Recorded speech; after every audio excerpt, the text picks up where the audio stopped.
කුරුඳු එකත් අපි කරලා තියෙන්නේ කුරුඳු විදිහටම අපි අපනයනය කරන්න උත්සාහ කරනවා. ඊට පස්සේ වෙනත් රටවල් ගිහිල්ලා මේක වැලියු ඇඩිෂන් කුරුඳු වෙන සාම්ප්‍රදායික අපනයනවල අගය එකතු කිරීම පුළුල් කිරීම සඳහා පියවර ගැනීමට නියමිතයි. මෙම නිෂ්පාදන අධිකරණයේ සාර්ථකවර්ධනය ශ්‍රී ලංකාවේ තානාපති කාර්යාලය වැඩි දියුණු කිරීමට අපේක්ෂා කරනවා. අපි මුල වරද්දගෙන තියෙනවා. මුල වරද්දගත්ත තැන තමයි අපි හැම වෙලාවෙම අර බල්ක් එක දීලා අත හොද ගන්න තමයි. දැන් මුලින්ම මෙහෙම හදන කෙනෙක් ඉන්නවා නම් පළවෙනි දේ මගේ අයිඩියා එක ඉස්සෙල්ලා කුරුඳු වලින් තව මොනවා හරි කරන්න පුළුවන්. ඒ කියන්නේ දැන් අපි හිතමු කුරුඳුත් එක්ක තව මොනවා හරි යන ප්‍රොඩක්ට් එකක් අපි පොඩි quantities හැබැයි වෙබ්සයිට් එකක් කරා ඩොලර් වලින් විකුණන්නේ. අපේක්ෂා කරනවා.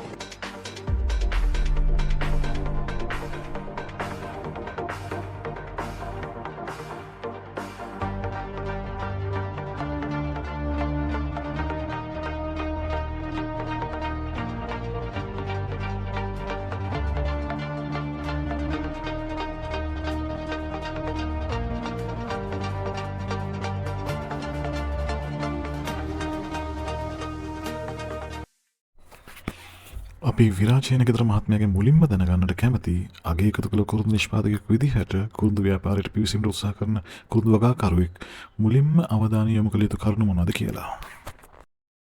ගොඩක් හොඳ ප්‍රශ්නයක්. මං හිතන්නේ මේ ප්‍රශ්නෙට මම සමහර අවස්ථාවල උත්තර දීලා තියෙනවා. ප්‍රධාන වශයෙන්ම ගත්තොත් ඕක කුරුඳු විතරක් නෙවෙයි ලංකාවේ තේ ගත්තත් ඔය ප්‍රශ්නේම තමයි තියෙන්නේ. ඉතින් අපි හැම වෙලාවෙම බල්ක් ටී සප්ලයි එකටනේ ගිහිල්ලා තියෙන්නේ. කුරුඳු එකත් අපි කරලා තියෙන්නේ කුරුඳු විදිහටම අපි අපනයනය කරන්න උත්සාහ කරනවා. ඊට පස්සේ වෙනත් රටවල් ගිහිල්ලා මේක වැලියු ඇඩිෂන් කරලා සමහරවිට මේ ප්‍රොඩක්ට් එක අපිටම එනවා.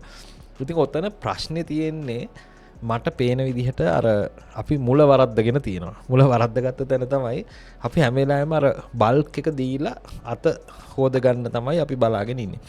පළවෙනි දේ තමයි කරන්න ඕන මේ බලන කෙනෙක් ඉන්නෝ නම් කුරුඳු ඒ විදිහට අපනයන කොළුදු එහෙම නැත්නම් අපි හිතමුකෝ බල්ක් එක පිටින් විකුණන කෙනෙක් ඉන්නවා නම් පොඩ්ඩක් ඇස්සරලා බලන්න ලෝකේ වෙන රටවල් කොහොමද කරන්න කියලා. මේකට අපි කියනවා බෙන්ච්මාර්ක් කියලා. බෙන්ච්මාර්ක් කරනවා කියලා කියන්නේ තව කවුරු හරි කෙනෙක් හොඳට කරනවා නම් ඒක කොහොමද කරන්න කියන එක බලන්න. මම මේකට ඔබට සරලම උදාහරණ කිහිපයක් කියන්නම්. මම දන්න ආයතන කිහිපයක්ම තියෙනවා මේ සිනමන් ප්‍රොඩක්ට්ස් වැලියු ඇඩිෂන් කරලා මේගොල්ලෝ නිෂ්පාදනය කරනවා. මං සරල උදාහරණයක් කියනවා සිනමන් වලින් ඒගොල්ලෝ හැදුවා ළඟදී ටූත් පික් එකක්. ඒතර ටූත් පික් එක කියන එක දැන් ගොඩක් ජනප්‍රිය වෙලා තියෙන්නේ. දැන් මේ ටූත් පික් එක හදන්න ගිහිල්ලා මේකට ඒතකොට දැන් මේක පොඩි ප්‍රොඩක්ට් එකක් නේ. මේ වගේ දහස් ගාණක් හදලා ඔයාලට නිෂ්පාදනය කරන්න පුළුවන්. දැන් ඔබතුමා මයින් හැපි මුලින්ම කොහොමද කරන්න කියලානේ. දැන් මුලින්ම මෙහෙම හදන කෙනෙක් ඉන්නවා නම් පළවෙනි දේ මගේ අයිඩියා එක ඉස්සලා මේ එක්ස්පෝර්ට් කරන අය ඉන්නවනේ. දැන් අපි එකපාරම එක්ස්පෝර්ට් එකට යනවන්න වඩා ගොඩක්ම හොඳ දේ තමයි දැනට එක්ස්පෝර්ට් කරන කෙනෙකුට ඉස්සලා ඔයා මේක සප්ලයි කරන්න. ප්‍රොඩක්ට් එක සප්ලයි කරන්න. එතකොට ඔයාට තේරෙනවා එයා ඉල්ලන්නේ මොන වගේ දේවල්ද. විශේෂයෙන්ම දැන් අපි ඕක අපි කතා කරන්නේ ඕනම දෙයක් එක්ස්පෝර්ට් කරනවා නම් එක්ස්පෝර්ට් කරන කෙනෙකුට ඉස්සලා දෙන්න කොහොම එතන ටර්ම්ස් ඇන්ඩ් කන්ඩිෂන්ස් මොනවද ඒගොල්ලෝ බලාපොරොත්තු වෙන ඒවා ගැන ඔයාට ඉගෙන ගන්න පුළුවන්. හරි? ඒ ඉගෙන ගන්න අතරතුර ඔයා හිතන්න ඕන වෙනස් විදිහකට දෙයක් කරන්නේ කොහොමද කියලා. වෙනස් විදිහකට දෙයක් කරනවා කියලා කියන්නේ ඔය ප්‍රොඩක්ට් එක ඔය විදිහටම විකුණන්න නැතුව. මේක මං හිතන්නේ මගේ වර්ක්ෂොප් වලත් මං කතා කරනවා කොහොමද වෙනස් විදිහට හිතන්නේ. එකක් ඔය පොඩි ළමෙක් වගේ හිතන්න පටන් ගත්තා නම් හරි. පොඩි ළමයා වැඩි හිතන්නේ නැහනේ. හිතන්නේ නැතුව සමහර දේවල් කරනවා. දැන් ඔය කුරුඳු වලින් තව මොනවා හරි කරන්න පුළුවන්. ඒ කියන්නේ දැන් අපි හිතමු කුරුඳුත් එක්ක තව මොනවා හරි යන ප්‍රොඩක්ට් එකක් අපි කපල් කරනවා. එතකොට ඒ වගේ නිෂ්පාදනයකදී දැන් අපි හිතමු කුරුඳු සාමාන්‍යයෙන් අපි මොනවටද වැඩිපුරම පාවිච්චි කරන්නේ? කුළු බඩුවක් විදිහට අපි බහුතරයක් පාවිච්චි කරන්නේ. ඒතර කුළු බඩුවක් විදිහටමද ලෝකේ වෙනත් රටවල් පාවිච්චි කරන්නේ. දැන් කුරුඳු වල ඔයිල් එකක් තියෙනවා. ඒක ගොඩක් ගණන් මං හිතනවා හරි නේද? ගොඩක් ගණන් වෙනවා. ඉතින් අපිට පුළුවන් අන්න ඒ වගේ වේරියේෂන් වලට යන්න. එහෙම නැත්නම් මේ කුරුඳුත් එක්ක තව ප්‍රොඩක්ට් එකක් ලින්ක් කරලා ගන්න පුළුවන්. දැන් මං ඔබට උදාහරණයක් කියන්නම්. මං හිතන්නේ ඒක අපිම රෙජිස්ටර් කරපු කම්පනියක්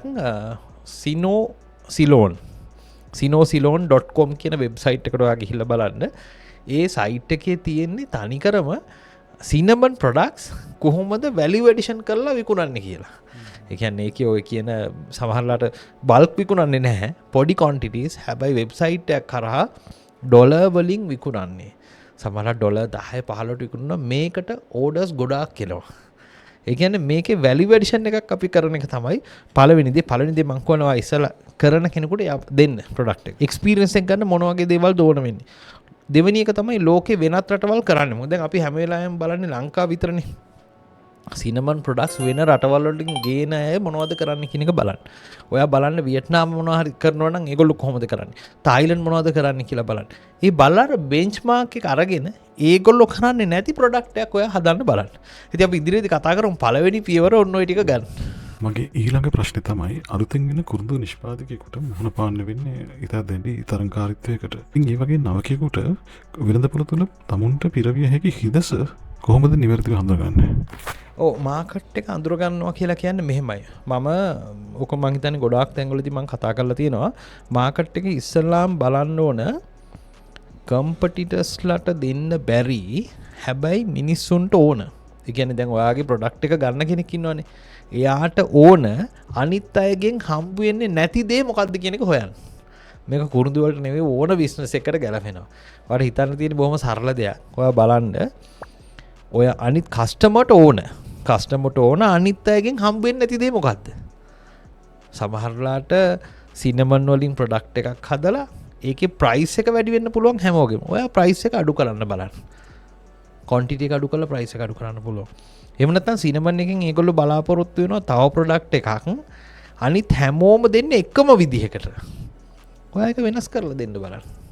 ඔයා පැකේජින් එක වෙනස් කරලා දෙන්න බලන්න. ඔයා ඒකට ස්ටෝරි එකක් ඇඩ් කරන්න. මේ විදිහට ඉස්ලාම් වැදගත් අංක එක කස්ටමර්ට ඕන මොකද්ද කියලා බලන්න. අනිත් අය දෙන්නේ නැත්තේ මොකද්ද කියලා බලන්න. ඒ ප්‍රොඩක්ට් එක හදන්න අනිවාර්යයෙන්ම මාකට් එකක් තියෙනවා. ඔබතුමාගෙන් අපිට ඊළඟට සාර්ථක කුරුඳු ව්‍යාපාරයකට අඩිතාලම දමන බිස්නස් ප්ලෑන් එක ආකෘතියක් ගැන පැහැදිලි කිරීමක් කරගන්න පුළුවන්ද? බිස්නස් ප්ලෑන් එක කියලා මම ওই one page business plan කියලා මම කතා කරන concept එකක් තියෙනවනේ. one page business plan එකේදී මම කියන්නේ ඉස්සලාම ඕනම බිස්නස් එකක් එක පිටුවකට ගන්න පුළුවන් කියන එක තමයි මගේ අයිඩියා එක. සිනමන් එකත් ඒ වගේම තමයි. මේකේ පළවෙනි දේ මම කියන්නේ ඔයාගේ බිස්නස් එකේ නම මොකද්ද කියන එක උඩින් ලියා ගන්න. ඔයා මොන වගේ බිස්නස් එකක්ද කරන්නේ? අපි හිතමුකෝ ලංකාවේ අගය එකතු කළ කුරුදු නිෂ්පාදනය කිරීම තමයි ඔයාගේ අරමුණ වෙන්නේ. බිස්නස් එක මොකක්ද කියන එක. ඒකේ තේරුම ඒකේ අදහස තියෙන්න ඕන මොකද්ද කරන්න කියන එක. ඊට පස්සේ බලන්න ඕන පළවෙනිම දේ තමයි මාකට් එකේ ප්‍රොබ්ලම් එක මොකද්ද කියන එක. මාකට් එකේ ප්‍රොබ්ලම් එක තමයි මම කිව්වේ ගොඩාක් අයට ඕන වෙලා තියෙනවා කස්ටමර්ට ඕන හැබැයි හම්බ වෙන්නේ නැති කොටස් තියෙනවා. ඒක මොකද්ද කියලා හොයාගන්න. ඊට පස්සේ ඔයාගේ සොලියුෂන් එක මොකද්ද කියලා දියන්න. දැන් මාකට් එකේ ප්‍රොබ්ලම් එක අයිඩෙන්ටිෆයි කරගත්තානේ. ඊට පස්සේ ඒකට දෙන්න ඕන සොලියුෂන් එක මොකද්ද කියන එක ලියන්න. දැන් තමයි වැදගත්ම දේ එන්නේ. දැන් සොලියුෂන් එක දුන්නාට පස්සේ ඔයා බලන්න ඕන ඔයාට ටාගට් මාකට් එකක් ඉන්නවද කියලා.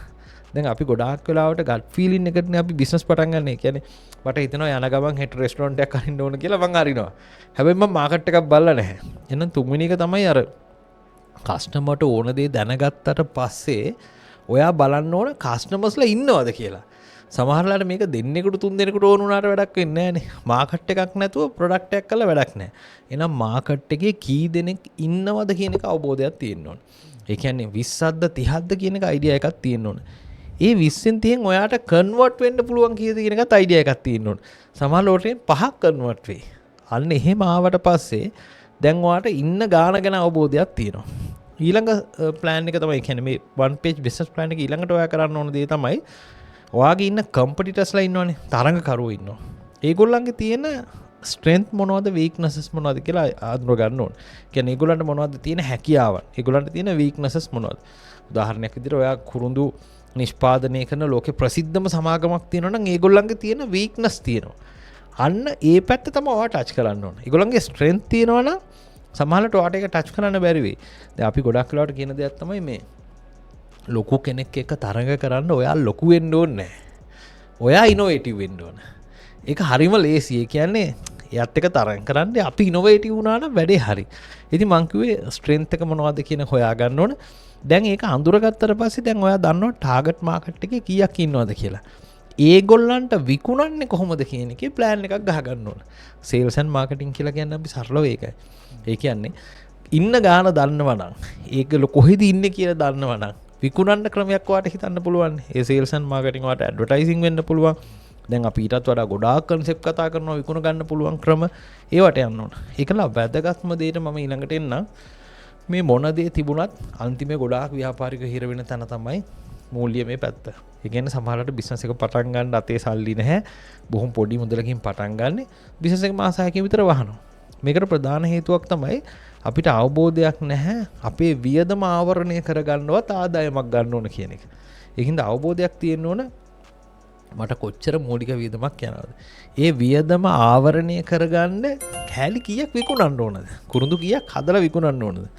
මෙන්න මේ අවබෝධයත් එක්ක ගියොත් මාස 6ක් යනකම් බිස්නස් එක ප්‍රොෆිට් නැවුනට කමක් නැහැ. හැබැයි එතනින් එහාට වට අනාගතයක් පේනවා. මේකට අපි කියනවා පොඩි බජට් එකක් හදා ගන්නවා කියලා. කියන්නේ අපි අවුරුද්දකට හදා ගන්න ඕන බිස්නස් එකක් පටන් ගන්න ඕනම කෙනෙක් මට මෙච්චර වියදමක් යනවා. අපි හැමෝම හදන්නේ ආදායමෙන්නේ. මං හදන්නේ අනිත් පැත්තෙන්. ඉස්සල්ලාම බලනවා ස්ථීරව යන වියදම් ටිකක් තියෙනවා. අපි කියනවා ෆික්ස් කොස්ට් කියලා. රෙන්ට් එකට මොකක් හරි ප්ලේස් එකක් ගන්න වෙයි. ඒකට යන ගාණක් තියෙනවා. ඒවට අමතරව කෙනෙකුට වැඩට ගත්තොත් එයාට ගාණක් ගෙවන්න වෙයි. මාසෙකට රුපියල් ලක්ෂ 2ක් යනවා කියලා හිතන්නකෝ. එහෙනම් ඔයා පළවෙනිදී ලක්ෂ 2 හොයන්න එපායි. මේ ලක්ෂ 2 හොයන්න කීයක් විකුණන්න ඕනද කියලා ඔළුවට ගන්න ඕනේ. මේකට අපි කියනවා බ්‍රේක් ඉවන් පොයින්ට් කියලා. මේ අයිඩියා එක ඇතුව වැඩේට බහින්න ඕන. ලංකා බිස්නස් 90%ක් ෆේල් වෙන්නේ බ්‍රේක් ඉවන් පොයින්ට් එක දන්නේ නැතුව. ওই විදිහට ගියාට පස්සේ ප්ලෑන් එකක් වාට තියෙනවා අවුරුද්දක දුවන්න විදිහ. මේ ප්ලෑන් එකේදී යන්න පුළුවන්. ඊළඟ එක තමයි වැදගත්ම දෙක අපි කියනවා ටීම් එක කියලා. ඒ කියන්නේ ඔයා එකතු කරගන්න ඕන ටීම් එකක් ඉන්නවා. බිස්නස් එකක් කරනකොට තනියෙන් කරන්න බෑනේ. තනියෙන් කරන්න කියන්නේ ඔයා හැම එකෙම එක්ස්පර්ට් කෙනෙක් නෙවෙයි. ඒක නිසා ඔයා දන්නේ නැති දේවල් වලට කට්ටිය හොයා ගන්න ළඟට ගන්න. ඔර උපදේශනය ගන්න ඕන නම් කෙනෙක් ගන්න. වෙන රටවල උපදේශකවරුන්ට ලොකු මාකට් එකක් තියෙනවා. ලංකාවේ උපදේශකවරු ගණන් ගන්නේ නැහැ. කරලා බලනවා ෆේල් වුණාම තමයි ඔයා ඉගෙන ගන්න. ඉතින් ඒ කොස්ට් එක අඩු කරගන්න පුළුවන්. එහෙම කෙනෙක් හරි දන්න කෙනෙක් මේ විෂයට ගත්තොත්. ඉතින් සමහරවිට HR වලට කෙනෙක් ගන්න ඕන නම් ගන්න. හෙල්පර් කෙනෙක් ගන්න ඕන නම් ගන්න. මේ වගේ පිරිස කවුද කියන එකත් ගන්න. ඔය ප්ලෑන් එක එක්ක ගියොත් මම හිතනවා ලංකාවේ බිස්නස් ෆේල් වෙන්නේ නැහැ කියලා. මීළඟට මම විරාජ් මහත්මයාගෙන් දැනගන්න කැමති අලුතුම්ම කුරුඳු ව්‍යාපාරයට එන අයෙකුට තම නිෂ්පාදනවල මිල නිවැරදිව කොහොමද තීරණය කරගන්න කියලා. ගොඩක් හොඳ ප්‍රශ්නයක්. දැන් අපි ඔය ප්‍රයිසිං වලට එනකොට අපි ඒක ෆැක්ටර්ස් ගොඩක් තියෙනවා. මම මේකට එක උදාහරණයක් කියන්නම්. ඔබතුමාට මතක නම් ලංකාවට එයාටෙල් එනකොට ගොඩාක් අඩු ප්‍රයිස් එකෙන් තමයි මාකට් එක ඇල්ලුවේ. හැබැයි ඔය ස්ට්‍රැටජියට වඩා සම්පූර්ණ වෙනස් එකක් නේ Apple ගේන්නේ. ඒගොල්ලන්ගේ ප්‍රයිස් එක වැඩි, ප්‍රීමියම් එක වැඩි, ඒ කියන්නේ ක්වොලිටි එක වැඩි එකත් එක්ක. ඔයා වැටෙන්නේ මොකටද කියලා ඔයා ඉස්සෙල්ලා තීරණය කරන්න ඕන. ඔයාගේ ප්‍රොඩක්ට් එක මොන කැටගරියද තියෙන්නේ? ඔගේ ප්‍රීමියම් ක්වොලිටි ඔයා ටාගට් කරන්නේ හයි එන්ඩ් මාකට් එක නම් ගොඩක් සල්ලි තියන අය නම් ඒගොල්ලන්ගේ ප්‍රයිස් එක වැඩි කරාට ප්‍රයිස් එක ගැටලුවක් නෙවෙයි. හැබැයි මේ ප්‍රයිස් එකට යන්න ඔයාගේ බ්‍රෑන්ඩ් එක එස්ටැබ්ලිෂ්ද කියන එක ඊළඟ ප්‍රශ්නේ. අලුතින්ම යන කෙනෙකුට මම හිතන දේ තමයි ඉස්සෙල්ලා අපි කියනවා going rate pricing කියලා. ඒ කියන්නේ මාකට් එකේ යන ගාණක් තියෙනවා. දැන් සමහරවිට අපි දකින දේ තමයි සමහර අය මාකට් එකට ඇවිල්ලා මාකට් එකම ඩිස්ට්‍රොයි කරනවා කියලා අපි කියනවා. ඒ කියන්නේ ඒගොල්ලෝ කාටවත් දෙන්න බැරි ප්‍රයිස් එකක් දෙනවා. කාලයත් එක්ක මොකද වෙන්නේ? එයාලත් මාකට් එකේ නැති වෙනවා. අර ඉන්න අනිත් අයගේ මාකට් එකත් නැති වෙලා යනවා. ඒක නිසා මේ going rate pricing කියන එකට ගිහිල්ලා බලන්න ඔයා දැනට යන pricing එක මොකද්ද? ඔය pricing එක ඇතුලේ ඔයාට කරන්න පුළුවන්ද කියන එක ඊළඟ වැඩේ. දැන් අපි ගොඩාක් අය කර වැරද්දක් තමයි මගේ කොස්ට් එක 100යි. හැබැයි ඔක්කොම විකුණන්නේ 50ට කියලා මම 50ට දෙන්න යන්න එපා. එහෙම වුණොත් ඔයා බිස්නස් එක වැඩි කල් කරන්නේ නැහැ. ඒක නිසා going rate pricing එක බැලුවට ඒ කියන්නේ දැන් යන present pricing එක බලලා ඔයා තීරණය කරන්න ඕන ඔය මම කියපු one page business plan එක හදනකොට ඔක තේරෙනවා. අර මං කියවනේ price එක තීරණය කරන්න ඕනේ. ඒ කියන්නේ කොච්චර quantity එකක් හදන්න ඕනද? එතකොට ඔයා දන්නවා මේ ගාන විකුණවුවොත් මට පාඩුයි කියන එක. ඉතින් ඔයා ප්‍රයිස් එක ඩිසයිඩ් කරනකොට කාරණා කිහිපයක් බලන්න ඕනේ. එකක් ඇවිල්ලා ඔයාගේ මාකට් සෙග්මන්ට් එක කවුද? හයි එන්ඩ් කට්ටියටද දෙන්නේ. එතකොට බ්‍රෑන්ඩ් එක ගොඩක් වැදගත් වෙනවා. හොඳ එස්ටැබ්ලිෂ් නම් ඕන ප්‍රයිස් එකකටද Apple කරන්නේ මේ වැඩේ. ඒගොල්ලෝ හෙට තව ප්‍රොඩක්ට් එකක් ගෙනාවත් ඒක ප්‍රීමියම් ප්‍රයිස් ගන්න කට්ටිය ඉන්නවා. බ්‍රෑන්ඩ් එක හදලා තියෙන්නේ. මගේ අයිඩියා එක මුලින් එන කෙනෙක් නම් ඉස්සලා බ්‍රෑන්ඩ් එක හදන්න. බ්‍රෑන්ඩ් එක හැදුවට පස්සේ ඔයාට ප්‍රයිස් එක කියන එක nothing ඕන එකට යන්න පුළුවන්. මුලින් going rate pricing එකට යන්න. මුලින්ම අඩු ගානට දීලා මාකට් එක ඩිස්ට්‍රොයි කරන්න එපා. ඒක අනිත් අයටත් කරන ලොකු අසාධාරණයක්. ඒක ඇතුලේ මම හැමදාම කතා කරන concept එකනේ මේ disruptive innovation කියන එක. ඒ කියන්නේ හැමෝම එක පැත්තකට යනකොට ඔය අනිත් පැත්තට යන්න බලන්න. මේ product එක ඇතුලේ මොකක් හරි වෙනසක් කරන්න බලන්න.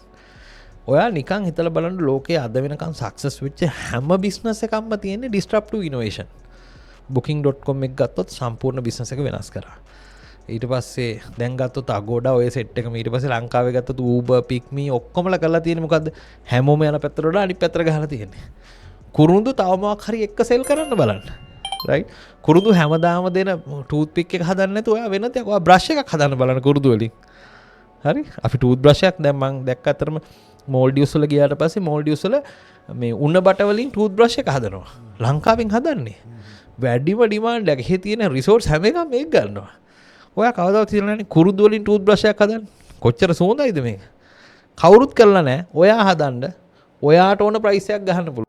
මීළඟට මම ඔබතුමාගෙන් නවකයෙකුට තම අගේ එකතු කළ කුරුඳු නිෂ්පාදන වලට පළමු පාරිභෝගිකයන් පිරිස සොයාගන්න ක්‍රමයක් ගැන අදහස් දැනගන්න කැමතියි. මම පොඩි අයිඩියා එකක් දෙන්නම්. එහෙම හදන එක්කෙනෙකුට දැන් ලංකාවේ නෙවෙයි ලෝකෙම අපි මේ ස්ටෝරි අහන්න කැමතිනේ. කතන්දර අහන්න කැමතියි අපි.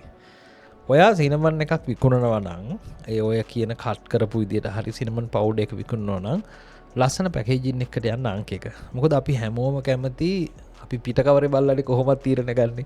ඉතින් පිට කවරේට හැමෝම ආසයි. ඒක වෙනස් විදියට හදන්න. මේකට ගේන්න ස්ටෝරි එකක්.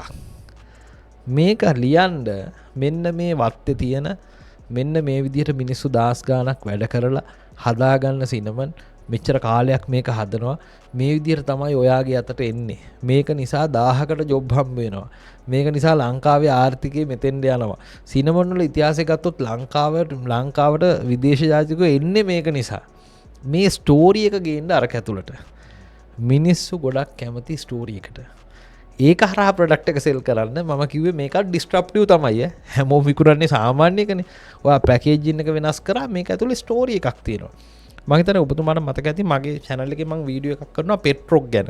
පෙට්‍රොක් කියලා කියන්නේ ගලක් විකුණන ක්‍රමයක්. මේ 1975 ඇමරිකාවේ ඉන්න පුද්ගලයෙකුට හිතෙනවා ගලක් විකුණන්න. මෙයා කරන දේ මේ ගල ගෙල්ලා පොඩි බොක්ස් එකක් ඇතුළට දාලා පොඩි පොතක් හදනවා.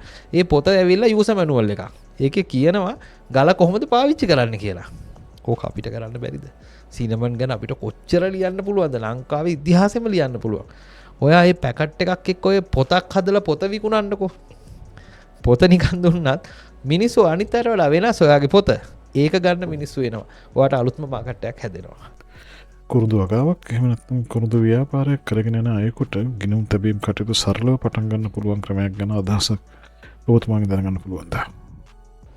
ඔව් කුරුඳු ව්‍යාපාරයට විතරක් නෙවෙයි ඕනම ව්‍යාපාරයක මම හිතන්නේ බෑක්බෝන් එක තියෙන්නේ මේ accounts වල. accounts කියලා කියන්නේ ගිණුම් තියනවා කියන එක. දැන් අපි ගොඩාක් ව්‍යාපාරිකයෝ හිතාගෙන ඉන්නේ මේකට accountant කෙනෙක් ඕන වෙනවා. මම මේක ලියන්න දන්නේ නැහැ. එහෙම දෙයක් නැහැ. මට හොඳම උදාහරණයක් මතක් වෙනවා මේ මාව හම්බෙන්න අවිල්ලා ඉන්නවා මේ එක්තරා ගමක ණය දෙන සමිතියක කාන්තාවන් කීප දෙනෙක් මාව හම්බෙන්න ආවා. මට විශ්වාස කරන්නත් බැරි වුණා මේගොල්ලන්ගේ කතාව අහලා ඉවර වෙනකොට ඔබතුමා විශ්වාස කරනවද මිලියන ගාණක් මේගොල්ලෝ මුදල් ගනුදෙනු කරනවා ඒ හැම එකක්ම පොතක ලියනවා මං ඇහුවාම හැම මීටින් එකේම මේ මුදල සතේට බැලන්ස් කරනවා කිසිම කම්පියුටර් එකක් පාවිච්චි කරලා නැහැ හැබැයි පොතේ ලියන්නේ හැම කෙනාම හරිම අවංකයි සතයක්වත් අඩු වුණොත් ප්‍රශ්න කරනවලු මොකද්ද මේ කියන. මං ඊට පස්සේ මටත් හරි උනන්දුවක් ඇති වුණා මොකද්ද කියලා බලන්න මම ගෙල්ල බැලුවාම මේක හරියටම හරි කරන්න තියෙන්නේ හරිම සරල දෙයක් කරලා තියෙන්නේ. එන ගනුදෙනුව ලියලා තියෙනවා එදාට. ආදායම ලියලා තියෙනවා වියදම ලියලා තියෙනවා. ඉතින් මං අහන ඕන දෙයකට උත්තර තියෙනවා. එක කම්පියුටරයක් පාවිච්චි කරන්නේ නැහැ. ඔයාට මේ වැඩේ කරන්න බැරිද? ආදායම කොච්චරක් දාවි කියලා ලියන්න බැරිද විකුණපු ගාන? වියදම් අපුව ලියන්න බැරිද? සරලවම ඔයාට මේක හදන්න පුළුවන්. මේකට accountants-ලා ඕනේ නැහැ. ඉතින් මේකට ඕන නම් අලුතින් app තියෙනවා. දැන් ඕන නම් මම කියන්න cash book කියලා app එකක් තියෙනවා. මේක free of charge Indian එකක්. මමත් පාවිච්චි කරන එකක්. පුළුවන් නම් ඒක දාගන්න. ඒකට ගියාට පස්සේ ආපු මුදල් receipts කියලා එක click කරලා ඉවරලා මොනවද කියලා දාන්න පුළුවන්. වියදම් වලට ගියපුවා ෆොටෝ එකක් ගහලා upload කරන්නත් පුළුවන්. දැන් අපි digital ලෝකෙන ඉන්නේ. මම මේක ඇත්තටම පාවිච්චි කරනවා සාමාන්‍යයෙන් මට ගෙදරට මොනවාටද වියදම් උනේ වැඩිපුර කියන එක මට මාසෙ අන්තිමේ ඇනලිසිස් එකක් තියෙනවා. දැන් ගොඩක් අය කියන්න පුළුවන් මේක කරන්න වෙලාවක් නැහැ කියලා. මම අකට වෙලාවක් කියන්නම් ඔයාලට. උදේ නැගිටපු ගමන් පළවෙනි ජොබ් එක මේක කරගන්නකෝ. මගේ නම් මටම දාලා තියෙන self regulation එක තමයි මොබයිල් එක අරගෙන කිසිම ඇප් එකකට යන්න බෑ පළවෙනි ඇප් එක ඒක වෙන්න ඕනේ. ඒ කියන්නේ ඊයේ එක්ස්පෙන්සස් ටික මම අනිවාර්යෙන් දානවා. මේක ඉතින් ඔයා හදාගත්තට පස්සේ මේක මේ ඇප් එකක්ම ඕනේ නැහැ. ඔයාත් උදේ නැගිටපු ගමන් පළවෙනිම දේ තමයි ඊයේ දේවල් ටික ලියන එක. එතනින් පටන් ගන්න ඊට පස්සේ අපිට ඉතුරු වැඩ ටික කරගන්න පුළුවන් වෙයි. එතකොට කුරුණු නිෂ්පාදකයෙක් තමුන් අපනයන වෙළඳපොළ වෙත යොමු යුතු අවස්ථාව කොහොමද නිවැරදිව හඳුනගන්නේ? මං කිව්වනේ ඉස්සල්ලා එක්ස්පීරියන්ස් එකක් ගන්න කියලා. මේ එක්ස්පීරියන්ස් එකක් ගන්න එක අපි හැමෝටම හරිම වැදගත්. ඒ එක්ස්පීරියන්ස් එක ඇතුලේ ඔයා ඉගෙන ගන්නවා පිට රට ඉන්න කෙනෙක් ඉල්ලන්නේ මොන වගේ දෙයක්ද? මොන වගේ ක්වොලිටි එකක්ද ඉල්ලන්නේ? රිජෙක්ට් වෙන්නේ මොන වගේ වෙලාවදීද? FOB ප්‍රයිස් කියන්නේ මොකක්ද? එතකොට CIF value කියන්නේ මොකක්ද? මේ කියන්නේ මම කියන්නේ ලර්නින් කර්ව් එකක්. හැම බිස්නස් එකේම ඔයා ගොඩාක් දේවල් ඉගෙන ගන්නවනේ. ඔයාට කම්ෆර්ටබල් වෙන එක තැනක් එනවා.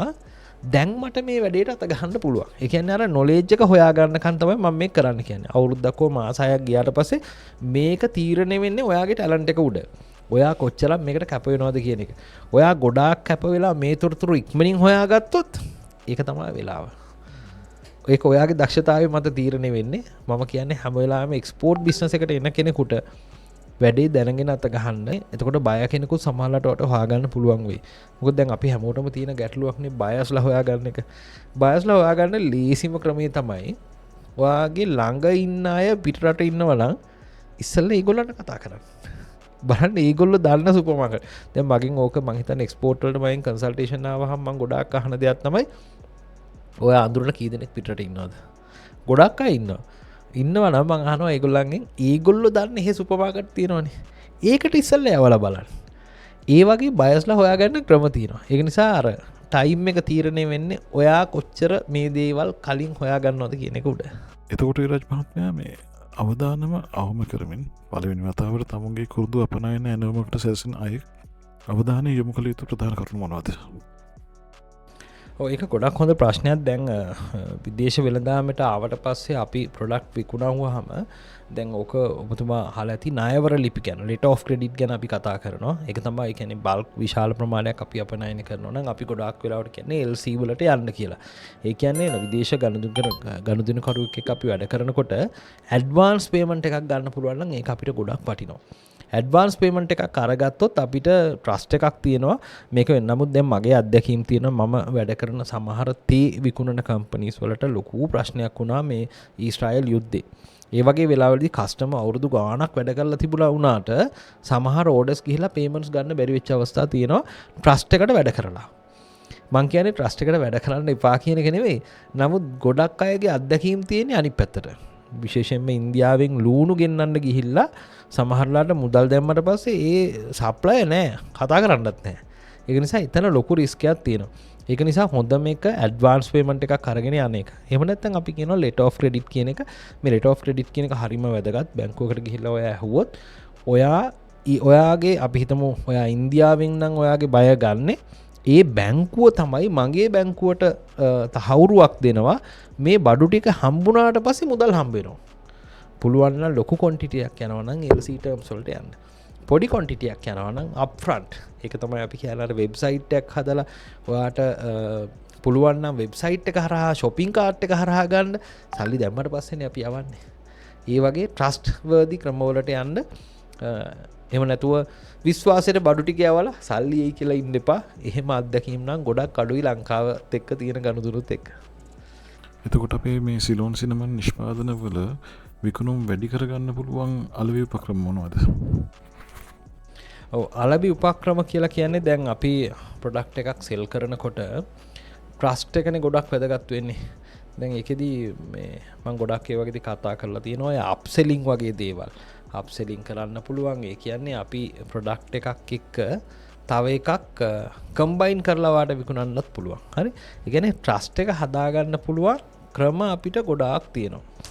උදාහරණයක් විදිහට දැන් ඔයා සිනමන් ප්‍රොඩක්ට් එකක් යවනකොට ඒ ප්‍රොඩක්ට් එක මම මේකට මෙහෙම උදාහරණයක් කියන්න. මට මතක් වෙනවා ලංකාවේ soft toys හදන කෙනෙක් කරන අලුත්ම මේ ක්‍රියේටිව් වැඩක්. මේක ඔයගොල්ලන්ට පාවිච්චි කරන්න පුළුවන්. මේ soft toys හදන කෙනා කරන්නේ එයාගේ ප්‍රොඩක්ට් එකත් එක්ක ඒ ප්‍රොඩක්ට් එක ලස්සන පැකින් එක දාලා විකුණනවා. ඒකට ඒ කියන්නේ ඔබතුමා ගත්තා කියලා හිතන්නකෝ. ගත්තාම ඒ soft toy ට නමක් දෙනවා. මෙයා ඇලෙක්ස්. එයාගේ උපන්දිනේ මෙන්න මේක කියලා බර්ත් සර්ටිෆිකේට් එකකුත් එදාට දෙනවා. මේකත් එක තමයි විකුණන්නේ. අවුරුද්දක් ගියාට පස්සේ යවනවා මෙයාගේ බර්ත්ඩේ කද මෙයාට ගැලපෙන මාලයක් තියෙනවා. මාලේ $2යි. ඔයා ගන්නවද? හරියා ගන්නවා. අවුරුදු 2ක් ගියාට පස්සේ ආය වෙනවා මෙයාගේ මල්ලි ඇවිල්ලා ඉන්නවා. ඇලෙක්ස්ගේ මල්ලි ඇවිල්ලා ඉන්නවා. එයාගේ නම මේක. එයා මෙන්න මෙහෙමයි. එයා ගන්නවද? එයාත් ගන්නවා. මේ විදිහට ප්‍රොඩක්ට් එක එකම කස්ටමර්ට විකුණනවා. මේක හදන්නේ ලෝයල්ටි එකෙන්නේ. මම ඔය හැම වෙලාවෙම කියන්නේ අන්තිමේ ඉන්නේ මම මේ ඩිස්ට්‍රප්ටිව් කියන එකට.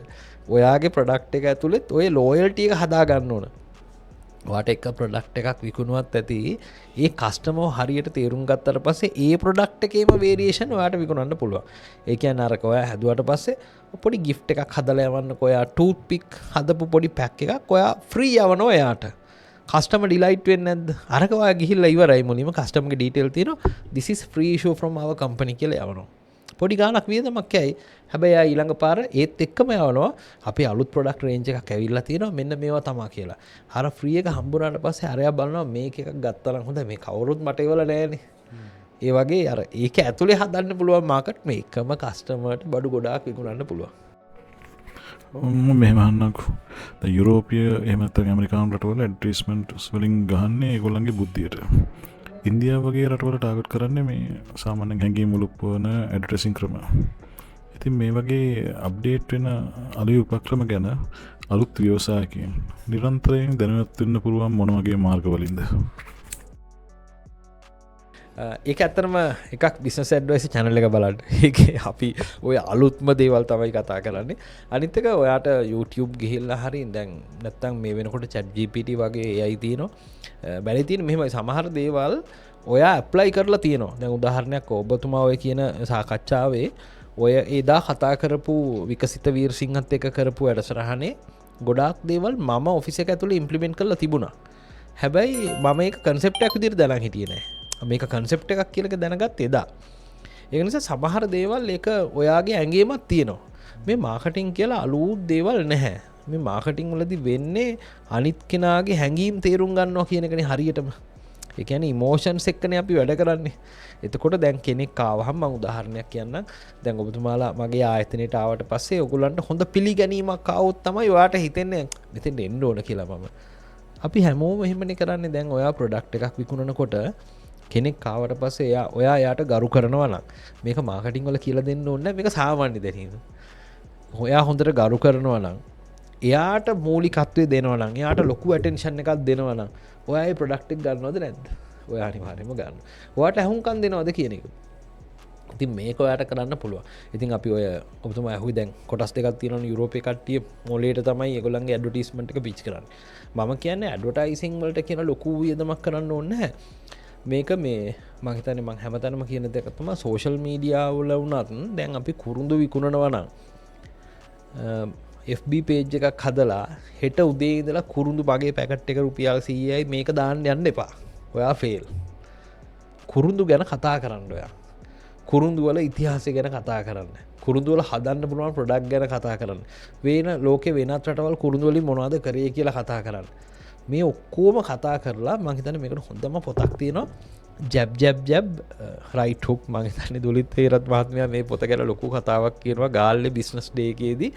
ඒකෙදි වෙන්නේ අපි FB එකේ හරි සෝෂල් මීඩියා එකේ ඉන්නකොට ජැබ් කරන්න. රයිට් හුක් එක එකපාර කරන්න යන්න එපා. අපි ඇවිල්ලා හැමදාම රයිට් හුක් තමයි.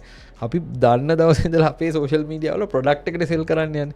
එහෙම නෙමෙයි ප්‍රොඩක්ට් එකේ ෆීචර්ස් ගැන කතා කරන්න. බිස්නස් ඇඩ්වයිස් අපි කරන්නේ ඒ වැඩේ ඇත්තටම. අපි බිස්නස් ගැන අපේ ප්‍රොඩක්ට් ගැන කතා කරනවා අඩුයිනේ. ප්‍රොඩක්ට් එක අපි කතා කරනවා එක මොහොතකදී. හැබැයි අපි නොලෙජ් එක දෙනවා. එතකොට ලොකු කට්ටියක් අපිත් එක්ක එකතු වෙනවා. ඕකම කුරුඳු කරන කෙනෙකුට කවුරුත් මං හිතන්නේ කරලා නැත්තම් අදම කුරුඳු ගැන FB page එකේ කතා කරන්න. මේකේ වටිනාකම් ගැන කතා කරන්න, මේකේ ಗುಣ ගැන කතා කරන්න, මේකෙන් වෙන ලෙඩ හොඳ කරන්න පුළුවන් ඒවා ගැන කතා කරන්න. ඒකල්ල ඔයා මේක විකුණනවා කියලා දාන්න ඔයාගේ ප්‍රොඩක්ට් එක ගන්නවා. පුරුදු ව්‍යාපාරයට ඇතුල් වන තනි පුද්ගලයෙකු හෝ ආයතනයක් ලෙස වෙනුවට කණ්ඩායමක් හෝ වගකරුවන්ගේ සංගමයක් විදිහට කුරුඳු ව්‍යාපාරයට අවතීර්ණ වීමේ වාසි අවාසි ඔබතුමා දකින්නේ කොහොමද? මෙහෙමයි අපි කණ්ඩායමක් විදිහට එකතු වුණොත් ඒකේ ලොකු බලයක් තියෙනවනේ. ඒක කිසිම ගැටලුවක් නෑ. ඔයා තනියෙන් වැඩක් කරනවට වඩා පිරිසක් එක්ක එකතු වෙලා වැඩේ කරන එකේ ලොකු සාර්ථකත්වයක් තියෙනවා. එකම දේ මේ ඔක්කොමලා එකම අරමුණකට යනවද කියන එක. හැමෝම එකම අරමුණකට යනවා නම් ඔයාට මාකට් එකට කරන්න පුළුවන් බලපෑම වැඩි. ඒක නිසා දැන් ඒකනේ ඔය වෙළඳ සංගම් හැදෙන්නේ. ඒකනේ සමහර ඉන්ඩස්ට්‍රීස් වල යූනියන් එකක් හැදෙන්නේ. දැන් බස් රථ හිමිකරුවන්ගේ සංගමය ආවහම එක්කෙනෙක් වැඩ කරනවා වගේ නෙවෙයි. එයාට කරන්න පුළුවන් බලපෑම වැඩි. ප්‍රයිස් එක වැඩි කරන්න පුළුවන් ඕගොල්ලන්ට. ඒ නිසා ඒකේ ලොකු දෙයක් තියෙනවා. හොඳ ප්ලෑන් එකක් එක්ක එකතු වුණොත් විශේෂයෙන්ම දැන් අපි හිතමුකෝ කුරුඳු වගා කරන පැති තියෙනවා නම් අන්න ඒ පැත්තේ සංගමයක් හදලා ඒගොල්ලෝ එකම ක්වොලිටි එකට ප්‍රොඩක්ට් එක හදනවා. ලොකු මාකට් එකක් අල්ලන්න පුළුවන්. මොකද තනියෙන් කරනවට වඩා ඒ වැඩේ ගොඩක් සක්සස් කියලා තමයි මම නම් හිතන්නේ.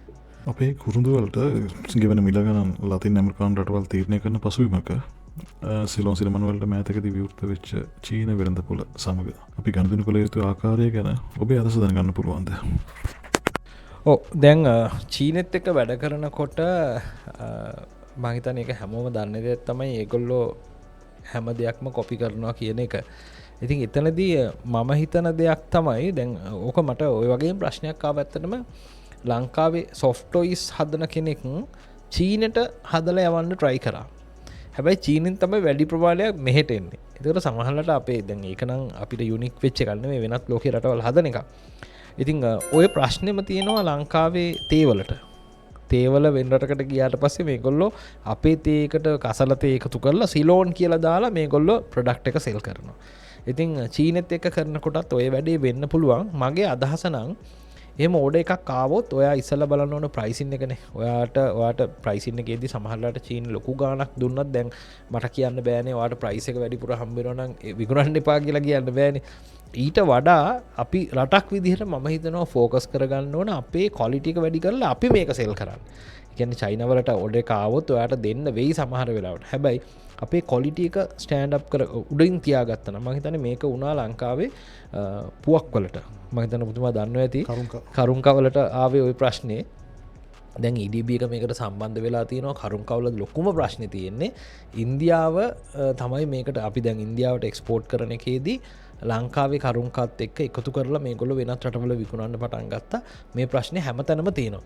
ඉතින් චීනෙත් ඔය වැඩේ නැවත වතාවක් කරන්න පුළුවන්. මගේ අදහස නම් තියෙන්නේ වා ප්‍රයිස් එකත් එක්ක බලන්න විකුණනකොට මොන හරි ටර්ම්ස් ඇන්ඩ් කන්ඩිෂන්ස් තියෙනවා නම් ඒක සමහරවිට මෙහෙම අපිට කන්ට්‍රෝල් එකක් නැති වෙන්න පුළුවන්.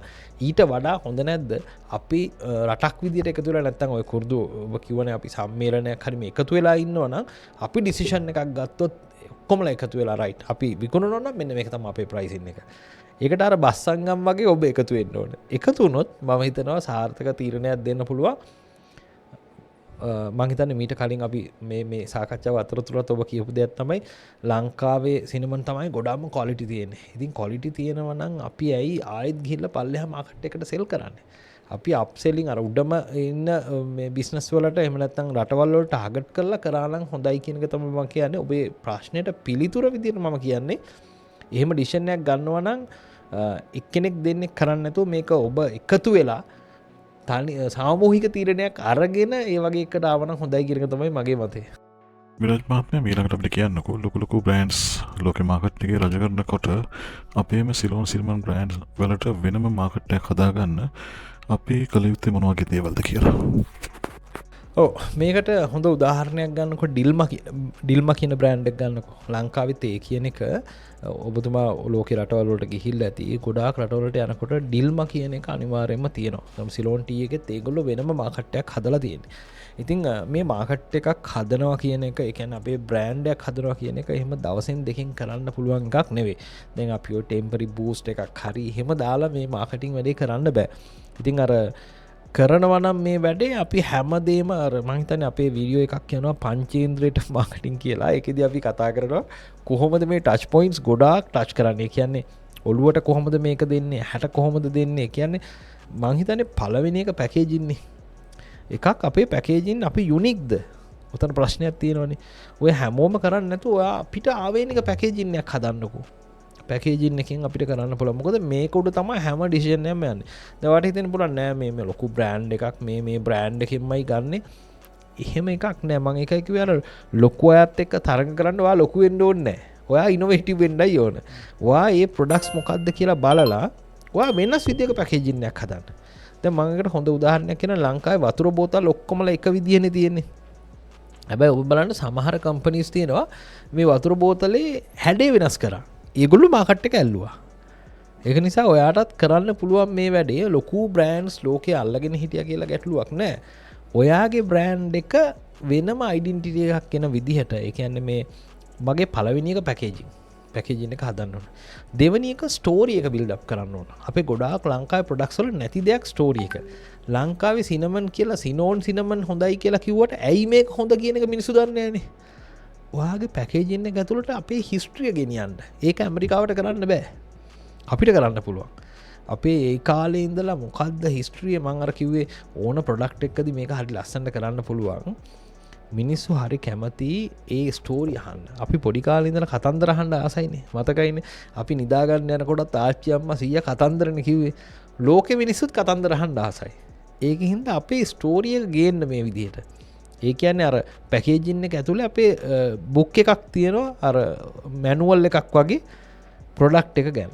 මේ විදිහට එක ඒ කියන්නේ එකක් බ්‍රෑන්ඩින් එක පැකේජින් එක ඊට පස්සේ ස්ටෝරි එකක් ගේන්න ඊට පස්සේ මේකට ආවේනික ස්මෙල් එකක් කොහොමද සිනමන් වල තියෙනවා ඒක හැමතැනම කන්ටිනියු කරන්න ඊට පස්සේ කස්ටමර් සර්විස් එක ඒ කියන්නේ ප්‍රොඩක්ට් එකක් දීලා එතනින් ඉවර වෙන්නේ නැහනේ එතනින් එහාට අපි අත් එක්ක කොච්චර සම්බන්ධ වෙනවද අපිට ඕනනම් කරන්න පුළුවන් මේ පැකේජින් එකේම මෙන්න WhatsApp නම්බර එකක් තියෙනවා මෙන්න නම්බර එකක් තියෙනවා ඔයාලට මේ ගැන ඕන ඉන්ක්වයරි එකක් ඔයාලට අපෙන් දාන්න පුළුවන් ඔයාලට අපිව රේට් කරන්න පුළුවන් ඊට පස්සේ අපි අපේ සෝෂල් මීඩියා වලට ගිහිල්ලා ඒගොල්ලොත් එක්ක එන්ගේජ් වෙනවා කියලා කියන්නේ අපේ ප්‍රොඩක්ට් එකක් ගත්තට පස්සේ යාව ෆෑන් ක්ලබ් එකකට අපි දාගන්නවා දැන් ඔයා සුපර් මේ ගියොත් එහෙම ෆාස්ට් ෆුඩ් චේන් එකකට ලංකාවේ තියෙන ෆ්‍රැන්චයිස් අවුට්ලට් වල ඔයාගේ ෆෝන් නම්බර් එක ගන්නවනේ අරගත්තට පස්සේ ඔයාව ෆලෝ අප් කරනවනේ මේ වගේ අපිටත් හදන්න පුළුවන් සිනමන් ගන්න අයගේ නෙට්වර්ක් එකක් හදනවා ඒගොල්ලන්ව ෆලෝ අප් කරනවා අපි අලුත් ප්‍රොඩක්ට්ස් ඒගොල්ලන්ට දානවා මේ විදිහට ගොඩාක් දේවල් හිතන්න ඕන මම ඔය සරල අදහස් ටිකක් දුන්නේ සරලවම ඔයාලට කරන්න පුළුවන් දේ පැකේජින් එක හදලා අර ස්ටෝරි එක හදන්න බලන්නකෝ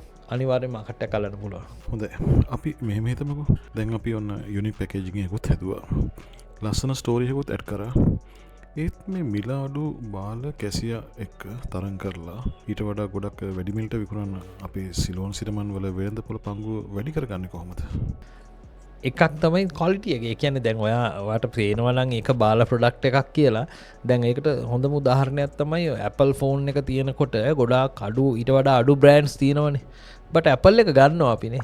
ඒ කියන්නේ අපි අර ලෝයල්ටි එක හදන එක. ඒ ක්වලිටි එක මිනිස්සු බලන්නේ නැහැ, පාරිභෝගිකයා බලන්නේ නැහැ. ඔයාගේ ප්‍රොඩක්ට් එක ක්වලිටි නම් ඔයා කීය කිව්වත් ගන්නවා. උදාහරණයක් විදිහට මම මේ කතා කරන මයික් එක මේ මයික් එක ගොඩාක් ගන්න වැඩි මයික් එකක්. හැබැයි අපි මේ ගන්නේ බ්‍රෑන්ඩ් එකට. මොකද මේ බ්‍රෑන්ඩ් එක අපිට රොඩ් කියලා කිව්වහම අයිඩියා එකක් තියෙනවා මේක වංචාවක් කරන්නේ නැහැ කියලා. සිලෝන් සිනමන් එකත් ඔය වගේ තමයි. කොච්චර බාල ප්‍රොඩක්ට්ස් එන්න පුළුවන්. හැබැයි ඔයා යුනික් නම් ඔයාගේ ප්‍රොඩක්ට් එක වෙනම ලෙවල් එක නම් මිනිස්සු කවදාවත් ඒවට යන්නේ නැහැ. ඔයාගේ එක තමයි ගන්න. මම ඊළඟට ඔබතුමාගෙන් දැනගන්න කැමතියි. යමෙක්ට තම බලාපොරොත්තු වෙච්ච තරම් කුරුඳු ව්‍යාපාරයේ සාර්ථක බව පේන්නේ නැත්නම් මොන වගේ කරුණු වලටද ඔහු අවධානය යොමු කළ යුත්තේ කියලා.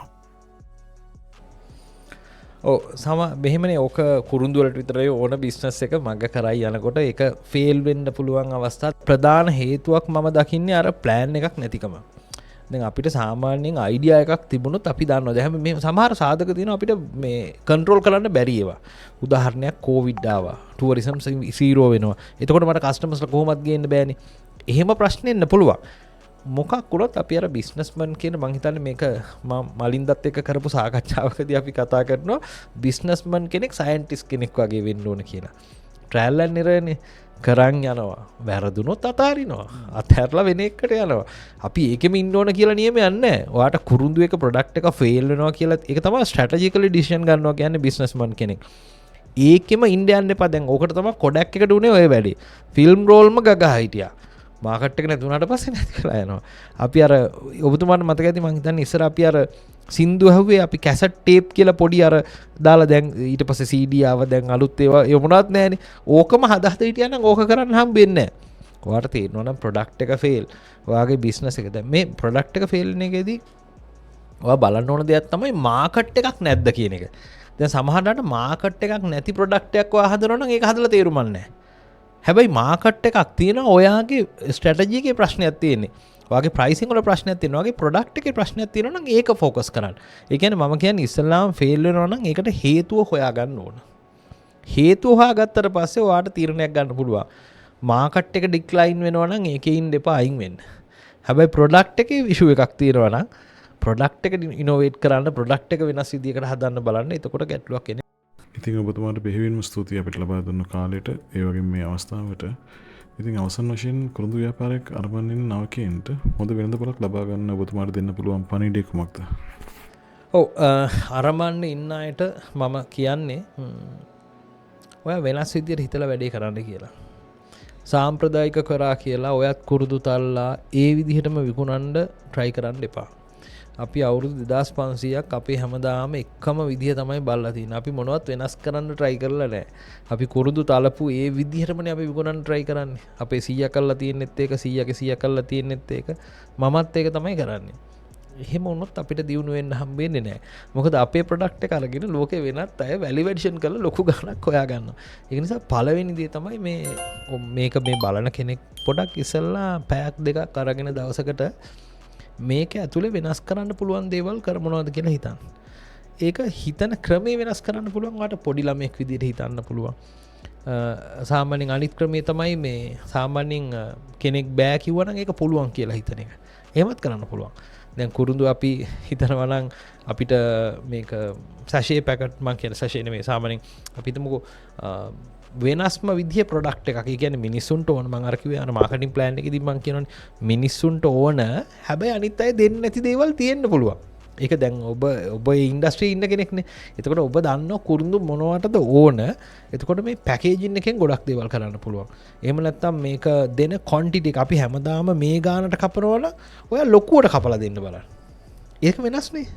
ඊට වඩා පොඩිවට කපන්න බලන්න. එතන වෙනස්. කපන විදිය වෙනස් කරලා බලන්න. ඊට පස්සේ පැකේජින් එක වෙනස් කරලා බලන්න. එහෙම නැත්නම් තව ප්‍රොඩක්ට් එකක ලින්ක් කරලා බලන්න. කුරුඳුත් එක්ක යන තව එකක් තියෙනවා නම් ඒ දෙකම විකුණන්න බලන්න. මේ විදිහට ඒක ඇතුලේ වෙනස් කරලා හිතන්න බලන්න. ඒ කියන්නේ සාම්ප්‍රදායම රකින්න යන්න එපා. ඒක වෙනස් විදිහට හිතුවොත් මම හිතනවා මේ අනිවාර්යෙන් හොඳ මාකට් එකක් අල්ලන්න පුළුවන් වෙයි කියලා.